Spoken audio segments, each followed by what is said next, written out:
This is a clip from the Leftovers podcast. Hasan, Piker, and Ethan Klein. This is a Twitter account.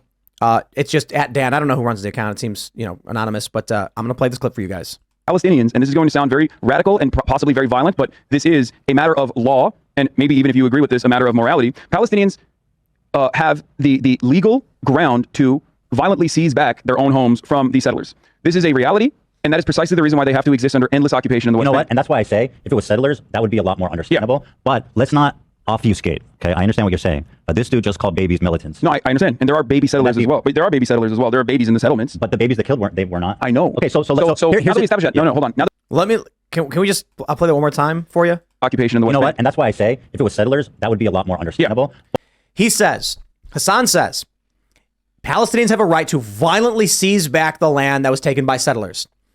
Then Ethan Klein says, yes, if it was settlers, but this guy's saying babies. And Hasan goes, but some of the babies are settlers. Basically saying there is justification for the killing of babies. This is Hasan Piker is pure audience capture. This is what he represents. He says whatever is going to get favor among the people who are chatting to him. And that's all it is. Mm-hmm. The left is rather insulting. Like they're rather condescending to him too, but this is abject evil. Well, I mean, unquestionably. To play devil's advocate, we don't know what comes after that. So what I'm hoping Hasan does is explain that wouldn't be justified. Therefore, the Israeli targeting of Palestinian babies is also not justified in light of the October 7th attacks. That's what I'm hoping came after that. I don't know.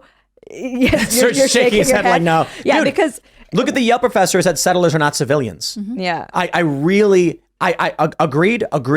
If, in fact, the longer clip in the full context shows Hasan say there is no excuse ever for killing babies, and I recognize that, then okay. For the sake of just this, we will be very clear in that regard.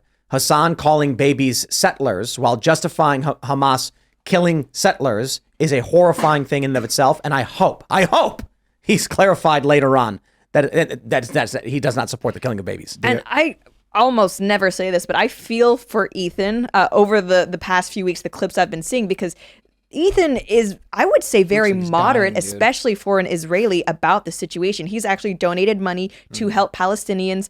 He acknowledges that he does not support Israeli settlements. So that's not where they're actually getting, you don't think he is? Ethan Klein was an edgy boy on the internet who made crude jokes way back in the day. No, but you don't think he's moderate on the Israel-Palestine issue? I think that he hitched his wagon to the left because he's not a political guy. He knows nothing of politics. He's thrust into this because Donald Trump and the culture wars turned politics into pop culture. Mm-hmm. So now if you're somebody, if you look at his original YouTube channel where he did silly jokes, it was in decay. It was falling apart. He launches a podcast channel, and now it's more conversations. He has Jordan Peterson on his show, and they're having a great conversation. Why? It was trendy. It was the thing to do. The intellectual dark web. Then, as things start splitting more seriously in the culture war, he decides he's going to go left. What does he do? He tweets, Jordan Peterson's not a good guy, so I'm going to take the episode down. The only reason Ethan Klein comes out and acts moderate on Israel is because he's desperately trying not to get canceled by the left. So do you think he's a Zionist and hiding it? No. But I think he's probably somewhat pro-Israel. He outright said Hamas is lying. The left believes outright Hamas propaganda and historical revisionism. His wife is Israeli, and again, I'm pretty sure she was in the IDF. She was IDF veteran. It's confirmed that we're for sure? For sure, 100%. IDF veteran.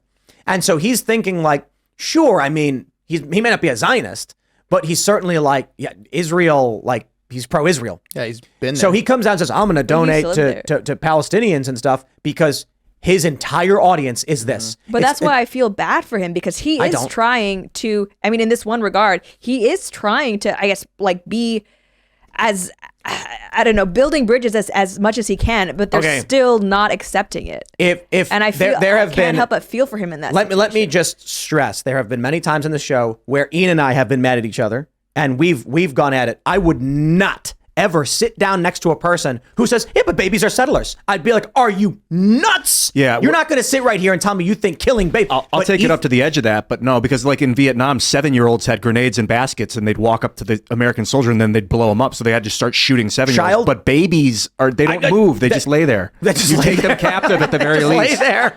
They lay there and they cry. And Ethan Klein is sitting there actually having a discussion with this guy. And the fact that the show didn't stop on the spot when he said that, I would have been like, no. Tell me right now you are not saying what you are saying. Ethan's just like, well, I mean, come on. And they go back and forth a little bit. I'm sorry. I think Ethan Klein saw his waning internet presence and decided, I got to choose a side. I'm going to go with the left because that's what celebrities are doing, and that's what I guess we do, because it was not a principle-based decision nor a knowledge-based one. You take a look at when Steven Crowder wanted to have a conversation with Ethan. So what did Ethan do? Brought in Sam Cedar and totally pulled a stunt because he is not a political guy and even says it. Then why is he doing leftovers anyway? Well, congratulations, dude. You had an opportunity to sit with Jordan Peterson and have a conversation with someone who is very moderate, open, and understanding. Jordan Peterson's famous interview with, I think it was Jim Jeffries, where Jeffries says, do you think the government should mandate, that people provide service? He goes, no. And he goes, what about black people, like civil rights? And Jordan Peterson goes, maybe I was wrong about that, because he's a smart, rational guy. And Ethan Klein had that opportunity and could have gone that middle of the road route where he says, y'all are crazy, chill out. I'm going to talk to who I want to and believe what I want to believe. Instead, he told people like us, like Jordan Peterson, to F off your bigots and racist and misogynists. And he hitched his wagon to people who are calling him a Zionist pig, celebrating Hamas. I'm not saying Palestine, I'm drawing the distinction. And a dude who quite literally said, but babies are settlers. That's what Ethan Klein decided to buy into. Congratulations, buddy. This is what you reap. You reap what you sow. My wonder is, like, Ethan, I feel like, what's up, dude? Your intelligence is probably like a 12. Like, it's not super high, or like a little bit. It's like above average intelligence, but He's Ashkenazi. Charismatic dude. Like he's got charisma, but like the intellect isn't like top level genius. So I'm not drawn to like connecting with him. I like to talk with scientists, but that doesn't mean that we leave people like that behind. Like, he's so influential in society. I want to help him.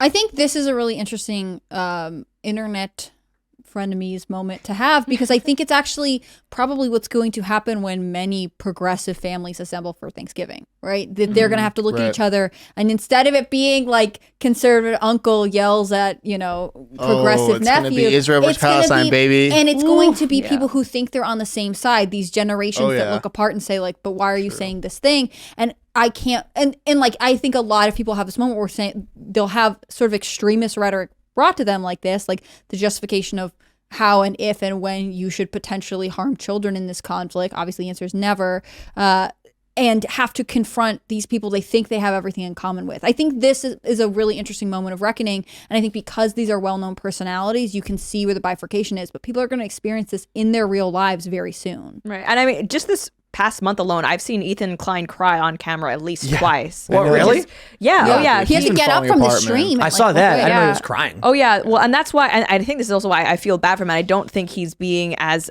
calculated, or at least not to this. He actually broke down in tears talking about a video he saw of a Palestinian father clutching his dead child when he was talking to Hasan. That got me too. I mean, obviously it was terrible. And I think he is someone who is ultimately an empathetic person. Yeah. I don't think he's evil. And I think he is seeing the horrors of this war, but you can't deny that. Yeah, this is his bed, and he's been trying to capitalize on these people who are now turning on him, because obviously they would eventually. It's the banality of evil. Yeah, it's that when he deleted that Jordan Peterson episode and then publicly condemned Jordan Peterson, I'm like, yeah, that was the weakest. Yeah, that is when you see that photo of all the people doing the Roman salute to Hitler, and the one guy's angrily like, no. That's the defiance that we respect. The person who says, I am not going to just do what these people are saying. He was the guy doing the salute. He was just one of those other people who was like, I'm just going to do whatever they tell me to do because I don't want to get into a fight. Completely reliant on his community for social cues. Surrounded by evil people who would like, listen, if you are someone who thinks that Israel is taking it too far and they're killing too many civilians, I hear you. If you're someone who thinks Hamas went too far and they started this on October 7th, granted the fight's been going on for generations, then I hear you. If you're going to sit there and say, but babies are settlers, like, dude, you are way past that point. I have no idea. That line itself is insane. Yeah. Even if after the fact he says, all right, I get it, babies shouldn't die or whatever, but like the babies are settlers means he intended to get to that point morally. Yeah, for real. No, and that's I've been kind of blackpilled on Twitter because I've seen people kind of argue also that, well, the Palestinian babies, it's basically just a future terrorist that's being killed. Oh, absolutely. It's nuts. I feel just in general, the past month, I've seen the worst of humanity on social media on both sides. The people calling the individual who said the only reason not to nuke Gaza is that the fallout would impact Israelis. Bethany Mandel, yeah. Insane. Yep. That's like derangement. That is a degree of psychotic evil. But look, always when everyone's just like Israel this, Palestine that, I'm like, I'm the United States. Like, I don't know why we're involved in that. So I'll leave it there. The point is, though, when it comes to left versus right in this country and the fight we're seeing in the breakdown of the left, dude, Ethan could have, a lot of people said, like, why did he go into this leftist camp where you can't be funny and you have to be walking on eggshells? He was always like this edgy dude who made offensive jokes. He interviewed Jordan Peterson. He used to say, you can't even say him on YouTube. He used to say several racist and homophobic slurs on his show famously. There's a fairly long compilation clip out there of all of the slurs that he's dropped on his channel over the years. And he decided, I better align with these people who hate my guts. Right.